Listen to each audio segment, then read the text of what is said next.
বাঙালিকে বাংলাদেশি একদম open on camera নানা রকম মিডিয়া ছিল, মিডিয়া ছুটে যায় বলেছে। এই সাহস যে তৈরি হয়েছে, এই সাহস তো কোথাও এই স্পর্ধাতে থাকা উচিত না, এই স্পর্ধা ভেঙে দেওয়া দরকার। তাই জন্য আমরা এই মুহূর্তে হেস্টিংস থানায় আমরা দায়ের করলাম আমাদের অভিযোগ এবং পুলিশকে বলছি আইনানুগ ব্যবস্থা নিতে। কারণ আমরা আইন এবং সংবিধান মানা একটি সংগঠন এবং আমরা আইন এবং সংবিধান অনুযায়ী এর সমাধান চাই। এবং এর সমাধান যেরকম অন্যান্য ভারতের নানা রাজ্যে হয়, অর্থাৎ তার যে গ্রেপ্তারি বা তারপরে মামলা প্রসিডিংস যা হয়, আমরা সেই মতোই এটা করছি এবং আমরা এই কেসটা ফলো করবো। যদি এটা প্রসিডিংস হোক না হোক আমরা রিটে যাব, ঠিক আছে? আমরা এই কেসটি ছাড়বো না।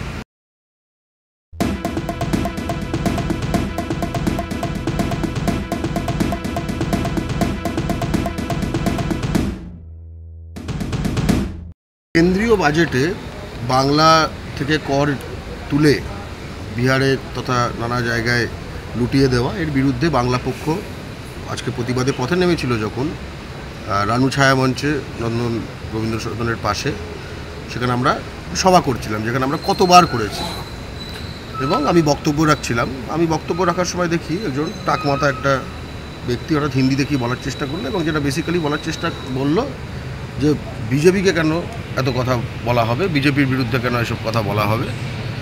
তারপরে আমার সহযোদ্ধারা তাকে বলে যে এখান থেকে সরে যান ইত্যাদি। আমি আমার বক্তব্য কন্টিনিউ করতে, তারপরে যেটা আমার কাছে জানা যায়, আমি একটা তৈরি হয়, জটলা তৈরি হয়, যেখানে আমি বুঝতে পারি যে সে বাঙালিকে বাংলাদেশি একদম ওপেন অন ক্যামেরা নানা রকম মিডিয়া ছিল, মিডিয়া ছুটে যায় বলেছে।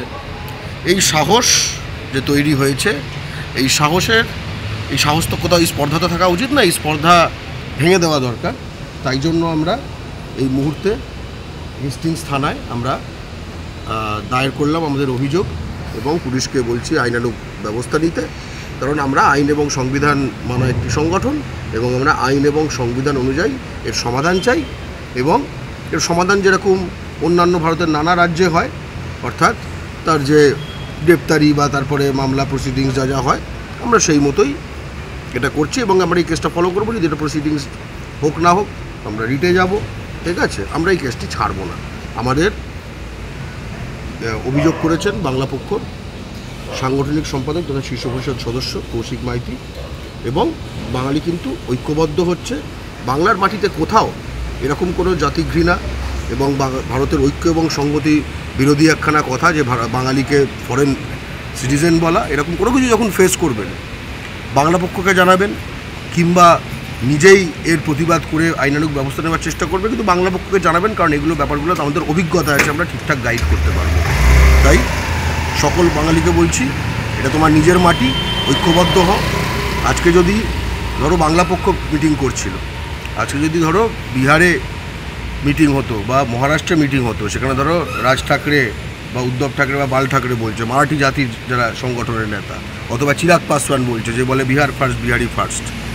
তো সেখানে যদি কোনো একটা বাঙালি গিয়ে বিহারিদের বা মারাঠিদের ফরেনার বলতো, কোনো বাঙালি বলে না, আমরা এই জিনিস করি না, ফরেনার বলতো, কী অবস্থা হতো তার? সেই অবস্থাটাও কিন্তু আমরা কোনো রকম থেকে না, আমরা আইন এবং সংবিধান অনুযায়ী এর সমাধান চাইছি। জয় বাংলা। বাংলা বঞ্চিত হয়েছে যে ইউনিয়ন ফিনান্স মিনিস্টার মানে কেন্দ্রীয় যে অর্থমন্ত্রী এবং তার যে বাজেট পেশ করেছেন, সেখানে আমাদের প্রাণের বাংলা, আমাদের সকলের প্রাণের বাংলাকে পুরো বঞ্চনা করা হয়েছে। এখান থেকে টাকা তুলে নিয়ে যাওয়া হয়, এখানে কোনো বরাদ্দ দেওয়া হয়নি। আমরা আঘাত পেয়েছি, আমাদের বুকে ক্ষোভের আগুন জ্বলছে। বাংলা পক্ষ ভারতে বাঙালির প্রাণের সংগঠন, বাংলা পক্ষ দ্রুত আজকে প্রতিবাদে নামে। কলকাতার হেস্টিংস থানার অন্তর্গত নন্দন চত্বরে, যে নন্দনের পাশে রবীন্দ্র সদনের পাশে যে রানু ছায়া মঞ্চ আছে, আমাদের শান্তি শৃঙ্খলাভাবে প্রতি সময়ের মতোই এবারও আমাদের বক্তব্য চলছিল। বক্তব্য রাখছিলেন বাংলা পক্ষ সাধারণ সম্পাদক গর্গ চট্টোপাধ্যায়, একজন যিনি বাঙালি নয় এটুকু বুঝলাম। প্রথমে হিন্দিতে এসে বলতে শুরু করলেন। প্রথম হচ্ছে, আমরা কেন এসব বলছি, আমরা কেন বিজেপির নামে কেন বলবো? বাজেটে বিজেপি বঞ্চনা করেছে, কিন্তু অন্য কারোর নামে বলতে হবে, এটা ওনার ধারণা। দিয়ে আমরা বললাম যে আপনি এখানে সরে যান। এই সরে যেতে বলেছি, উনি ডিস্টার্ব করার চেষ্টা করছিলেন, উনি বানচাল করার চেষ্টা করছিলেন। বলতে বলতে ওনার মধ্যে দিয়ে প্রকট যে আমরা জানি তথাকথিত জাতি ঘৃণা, আমরা সকলকে দেখি, ট্যাক্সি চালককে দেখি, আরপিএফকে দেখি, বিএসএফ ব্যবসায়ী দেখি, বিএসএফকে দেখি, টিকিট কাউন্টারে দেখি, রেলের সব জায়গায় বাচ্চা থেকে বুড়ো কী বললো, বাঙালি তোরা বাংলাদেশি। অন ক্যামেরা প্রচুর মিডিয়া ছিল, বাঙালি তোরা বাংলাদেশি। আমাদেরকে বাংলাদেশি বলা হলো। আবারও যেখানে সব বাঙালি প্রোগ্রাম করছে একটা কেন্দ্রীয় বাজারে বাংলার বঞ্চনা নিয়ে এবং বাংলার সাংস্কৃতিক কেন্দ্রে, এবং সেখানে বাঙালিকে বাংলাদেশি বলে দিল। তার নাকি 48 বছর বয়স, তিনি ললিত গ্রেট ইস্টার্ন হোটেলে কাজ করেন। ক্রিসেন্ট চাড্ডা তার নাম, যে আমরা পরে শুনলাম, তখন জানতাম না, তখন তো অপরিচিত ব্যক্তি, তারপর শুনলাম। আমরা হেস্টিংস থানায় বাংলা পক্ষ সকলে আসে, আমি বাংলা পক্ষর কৌশিক মাইতি, আমি হেস্টিংস থানায় লিখিত এফআইআর করলাম এই ক্রিসেন্ট চাড্ডার বিরুদ্ধে। তিনি জাতিদের মধ্যে দাঙ্গা লাগাচ্ছেন, তিনি ভারতীয় যে ঐক্য এবং সংহতিকে বিঘ্নিত করছেন, তিনি বাঙালি জাতির প্রতি ঘৃণা, hatred against a community that is Bengali, বাঙালির বিরুদ্ধে বিদ্বেষ ছড়াচ্ছেন এবং বাঙালির নাগরিকত্ব নিয়ে is questioning the citizenship of nationality of Bengalis. ভাবা যায় আমাদের মাটিতে দাঁড়িয়ে, কলকাতায় দাঁড়িয়ে, কলকাতার বাঙালি সাংস্কৃতিক প্রাণকেন্দ্র নন্দন চত্বরে দাঁড়িয়ে, যেখানে একটা শান্তিপূর্ণ প্রোগ্রাম হচ্ছে, যেখানে আমরা বিগত 50 বার অন্তত প্রোগ্রাম করেছি 5 বছরে, কোনো সমস্যা হয়নি। একজন বাঙালি নয় এমন কেউ এসে সেরকম ব্যাপারটাকে অশান্তি সৃষ্টি করলো, বাঙালিকে বাংলাদেশি বলে দিল। আমরা ভারতের যে নতুন আইন, যে ধারাগুলো তৈরি হয়েছে তার ভিত্তিতে, যেটা আগে ছিল 153B, জাতি ঘৃণা, ভারতীয় রাষ্ট্রের ঐক্য সংস্কৃতি নষ্ট, সেই যে এখন প্যারালাল ধারাটা হয়েছে, যে ভারতীয় ন্যায় সংহিতার যে ধারাটা হয়েছে, সেই ধারায় আমরা মামলা চাইছি, আমরা এফআইআর করেছি। এবং সেই চারটা এখনো ভেতরে আছে থানায়। আমাদের সঙ্গে অনেক, ওখানে বাঙালিকে বাংলাদেশি, থানায় আসতেই কিন্তু হাওয়া বেরিয়ে গেছে, এখন অনুনয় বিনয় করছেন, কিন্তু বাঙালি আর কিন্তু ভুলবে না।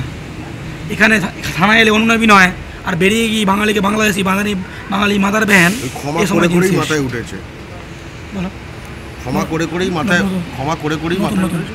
আজকে যখন বাংলা পক্ষ রানুছায়া মঞ্চে যে বাজেটে বাঙালিদের বিরুদ্ধে বঞ্চনা হয়েছে, প্র্যাকটিক্যালি বাঙালিকে লুণ্ঠন করা হচ্ছে যেভাবে, তার বিরুদ্ধে যখন প্রতিবাদ সভা করছিল, সেখানে আমাদের প্রতিবাদ সভা যখন চলছিল, সাধারণ সম্পাদক বক্তব্য রাখছেন, তখন এক বহিরাগত এসে সেই সভাকে বানচাল করার চেষ্টা করে এবং প্রথমে সে বলে যে কেন বিজেপির বিরুদ্ধে বলা হচ্ছে, তারপরে সে বাঙালিকে বাংলাদেশি বলে।